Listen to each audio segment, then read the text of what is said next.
500 रुपया का नोट पड़ा हो तो आपके पैरों में फेविकोल चिपक जाएगा, आगे नहीं बढ़ सकते। 500 का नोट आपको हिला देगा, आप ऐसे हो गए। बार बार अपने आसपास देख के धीरे से उठा लो। 500 रुपया आपको आगे नहीं बढ़ने देगा।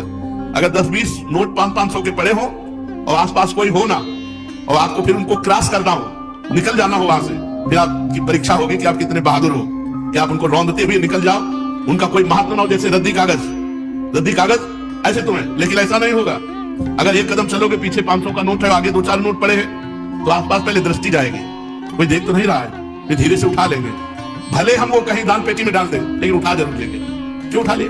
क्योंकि महत्व है, धर्म में महत्व है, भोगों में महत्व है। तो ये कहने की बात अलग है कि अरे भाई हमें स्वर्ग के सुख नहीं चाहिए, हमें मोक्ष नहीं चाहिए, हमें प्रेम चाहिए। हम तो ठुकरा देते हैं स्वर्ग के सुखों को, मोक्ष को ठुकरा देते हैं, और 500 का नोट ठुकरा के आगे नहीं बढ़ सकते हैं। अगर गुलाब जामुन मिठाई की बात आ जाए तो मुंह में पानी आ जाएगा, और ठुकरा देते हैं मोक्ष, ब्रह्मानंद। ये सब कहने की बातें हैं। स्वर्ग के दिव्य दिव्य भोगों को ठुकरा सके ऐसा भगवत प्रेमी महात्मा ही केवल होता है। नहीं, एक अप्सरा उतर आती है तो बड़े बड़े ऋषि मुनि जो है ना, भ्रष्ट हो जाते हैं, अपनी स्थिति से गिर जाते हैं। और मोक्ष सुख तो बहुत बड़ा सुख है, भगवान के प्रेमी जन उसे ठुकरा देते हैं। मोक्ष सुख को अगर कोई ठुकरा पाया तो भगवत प्रेमी महात्मा, जो अभी स्वर्ग के सुख जानते थे।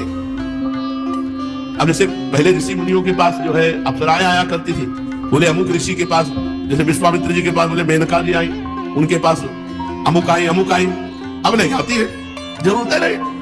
वो तो जो समस्त इंद्रियों पर विजय प्राप्त करके मृत्यु लोक की समस्त भोग प्रणाली को रौंद दिया और हेरा नहीं उनकी तरफ, तब दिव्य लोकों की अप्सराएं उनके सामने आती है।